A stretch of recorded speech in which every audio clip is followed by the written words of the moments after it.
Halo semuanya, apa kabar? Mudah-mudahan sehat selalu. Jumpa lagi dengan saya, Prof. Dentiaulu di Mencaro Channel.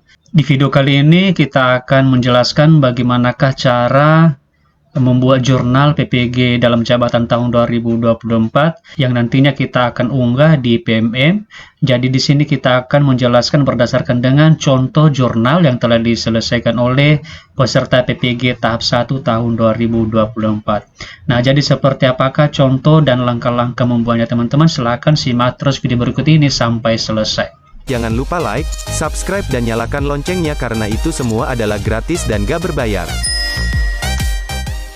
Nah, okelah Bapak Ibu dan teman-teman semua, di sini sudah ada contoh sebuah jurnal yang telah dibuat oleh peserta PPG dalam jabatan tahun 2024, dan juga jurnal ini telah berhasil divalidasi sehingga nanti ini pesertanya sudah bisa mendaftar UK PPG-nya teman-teman.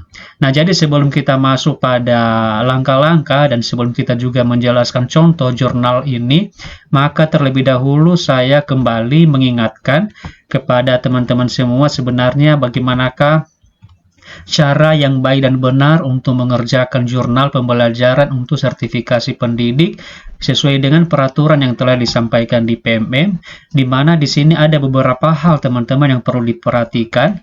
Walaupun sebenarnya ini sudah pernah kita bahas di video sebelumnya, namun di sini saya tetap mengingatkan teman-teman semua supaya tidak keliru dalam membuat jurnal PPG-nya. Nah, di sini pertama dulu harus memenuhi minimal 300 kata. Nah, jadi diperhatikan sekali ya teman-teman, jangan sampai itu jurnalnya kurang dari 300 kata. Ini ya teman-teman beda dengan 300 karakter dengan 300 kata. Kalau 300 kata ini adalah lebih banyak daripada 300 karakter. Nah, kemudian yang kedua itu tidak mengandung unsur plagiasi. Artinya jangan kita mengambil hasil jurnal teman kita ataupun kita copy paste dari Google teman-teman atau dari internet, kemudian kita modifikasi sedikit dan kita jadikan sebagai jurnal kita. Jadi itu sangat salah sekali teman-teman. Nanti jurnalnya itu bisa-bisa ditolak nanti oleh tim penilai teman-teman. Kemudian yang kedua adalah disarankan menggunakan aplikasi pengolahan kata seperti Microsoft Word atau Google Docs. Nah, ini teman-teman harus diperhatikan, jangan membuat jurnal itu di Microsoft yang lain, misalnya di PowerPoint atau mungkin menggunakan aplikasi seperti Canva dan lain sebagainya teman-temannya. Tetapi di sini hanya boleh menggunakan Microsoft Word atau Google Docs-nya dalam membuat atau mengetik nanti jurnal pembelajarannya. Kemudian yang keempat adalah kalau misalnya nanti sudah selesai, sudah siap, maka nanti silakan unggah dan kemudian nanti format itu harus PDF. Nah, itu teman-temannya persyaratan yang sangat penting untuk diperhatikan ya dalam membuat jurnal pembelajaran ini supaya nanti teman-teman bisa lolos validasi sehingga bisa nanti mendaftar pada UK PPG-nya. Nah, sekarang kita akan masuk pada contoh. Di sini ada sebuah contoh jurnal. Nah, jadi dalam membuat jurnal itu teman-teman tentu kita membuat jurnal itu sesuai dengan modul ya teman-temannya. Kalau misalnya kalau misalnya ada 3 modul, maka nanti kita membuat jurnal itu sebanyak 3 juga. Nah, di sini saya mengambil contoh modul 2, jurnal daripada modul 2, yaitu pembelajaran sosial emosional.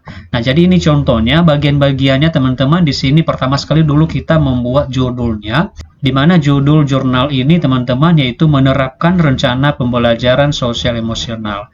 Jadi nanti teman-teman ini untuk modul 2, tapi untuk modul yang lainnya nanti mungkin bisa disesuaikan, di mana di sini kita hanya membahas atau kita hanya memberikan contoh format atau bagian-bagian apa saja yang harus ada di jurnal pembelajaran tersebut.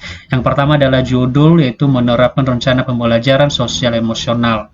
Kemudian di sini kita akan menjelaskan sedikit tentang pembelajaran sosial emosional itu. Artinya setelah kita mengikuti atau mempelajari modulnya, maka apa yang sudah kita pelajari dari modul tersebut kita tuangkan saja di sini ya teman-teman.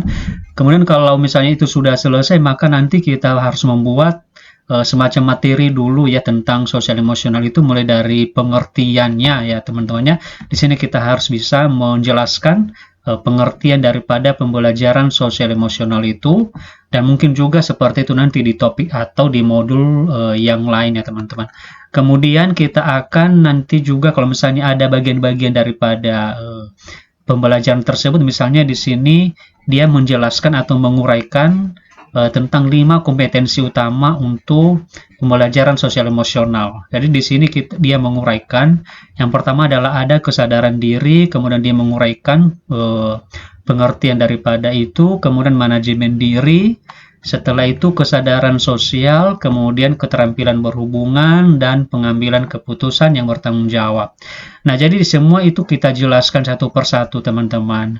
Setelah itu kalau misalnya ada lagi yang mau kita tuangkan terkait dengan PSE atau pembelajaran sosial emosional itu, kita buat aja di sini, di mana seperti di contoh ini dia menjelaskan tentang hal-hal yang dilakukan dalam menerapkan PSE ini, di mana yang dilakukan adalah pertama ada pembukaan yang hangat, kemudian kegiatan yang melibatkan siswa, dan kemudian mengakhiri pelajaran dengan kegiatan yang positif. Itu semua harus kita jelaskan, kita uraikan dengan jelas teman-teman, supaya nanti hasilnya adalah valid. Kemudian nanti di situ juga harus kita membuat sebuah aksi nyata, di mana nanti dokumentasi untuk aksi nyata itu kita buat dalam bentuk RPP. Jadi kita membuat RPP untuk terkait dengan pembelajaran sosial emosional ini. Jadi untuk materi yang lain juga nanti teman-teman disesuaikan saja, di mana kita membuat RPP-nya.